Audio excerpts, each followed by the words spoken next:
Go to TAPgiles.com to learn dreams, engage my services, and support the channel. This is a nice, easy one to explain.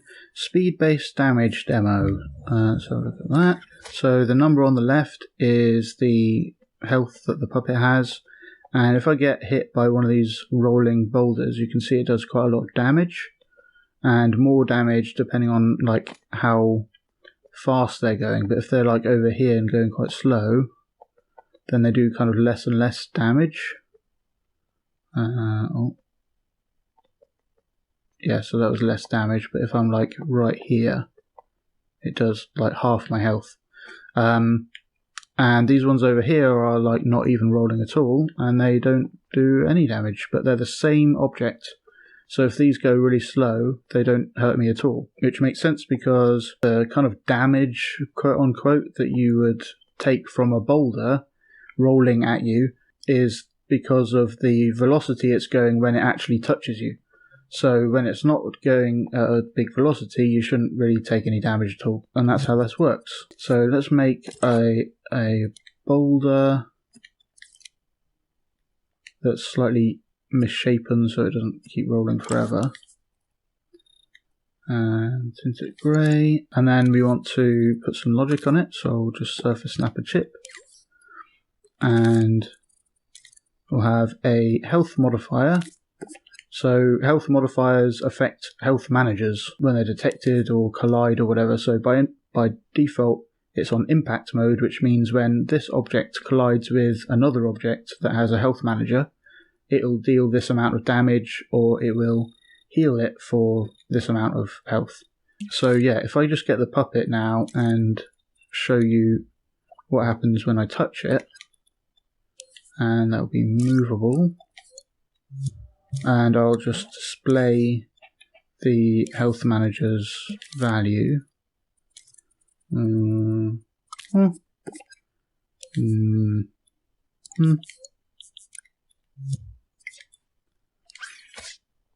So when I touch it, it's getting a full damage no matter what.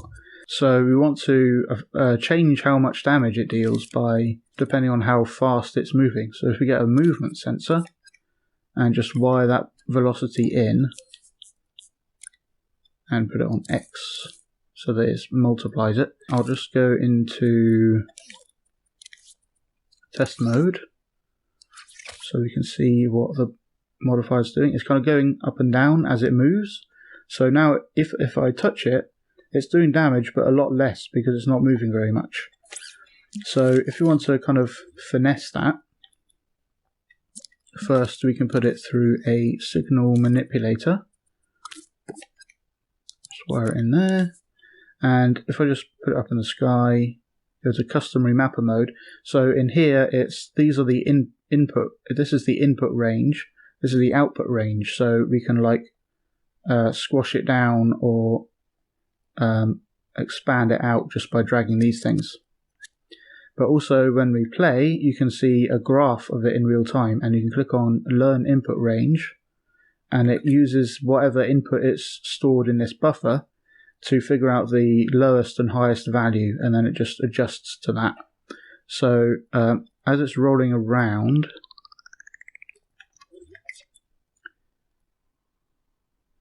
it's kind of around here.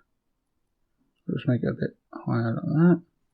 And now you can see on the output, it only goes from 0 to 1, so it kind of shrinks this value down into there.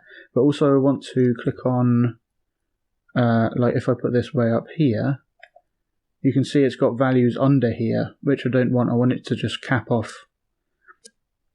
So I'll click on this a few times, remap curve with X, and go to clamp values, and now it won't have any values be below 0 or above 1.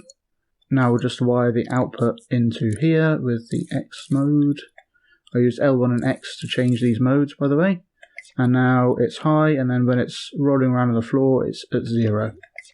So if it hits us while it's in the air, it'll be quite damaging. Now I'll put it into a emitter and have it fire off that way. Okay, and that will give it some kind of speed and it'll keep rolling. So that will do quite a lot of damage. If I get hit with it. Oof. Boffed ran ahead. And I'll just, for fun, I'll give it a bit of pseudo randomness with the action recorder. I'm just going to like wiggle it around a bit. And now it's going to emit in these different positions. But you can see it actually, when it's moving over there and it emits, then it carries that kind of momentum. So it'll turn on ignore parent speed. And now it will just emit in that direction from wherever it happens to be. So now you've got this kind of randomness stuff. You can increase the speed to make it even more randomy. Whoa. Cool.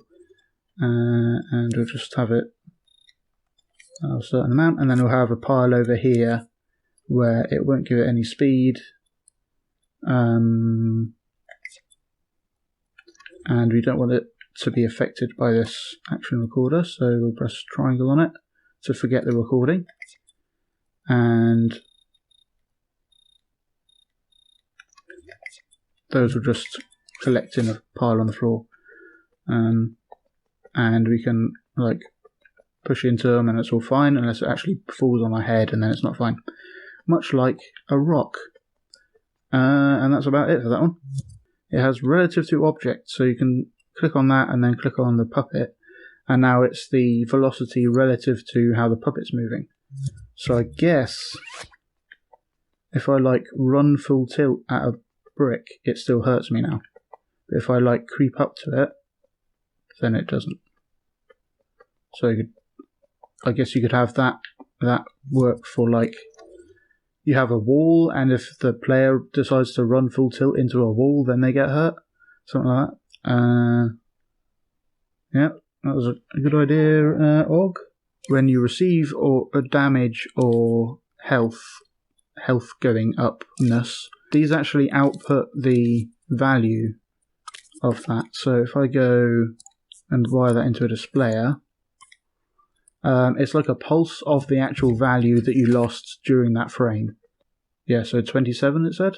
And if we like run into that, it's a lower number.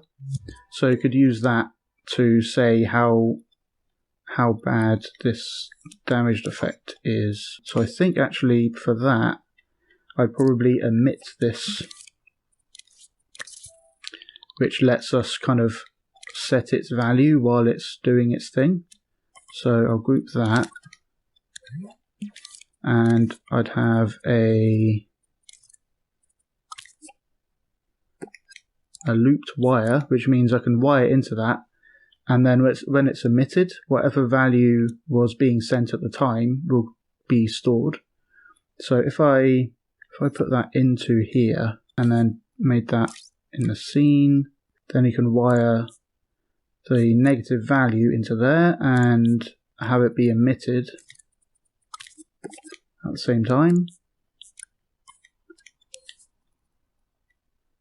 Like that. Oh, I didn't wire that into the display. So if I just put that, I'll cut to that as well. 27.5.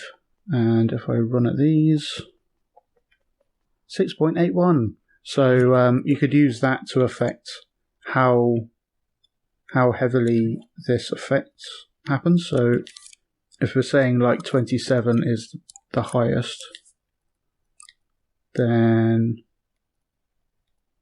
put that up to 27, and then it can destroy itself after it's done its thing.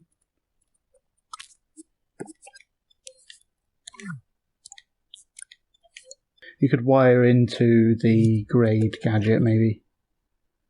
Power of the grade gadget, maybe it's not carrying through properly.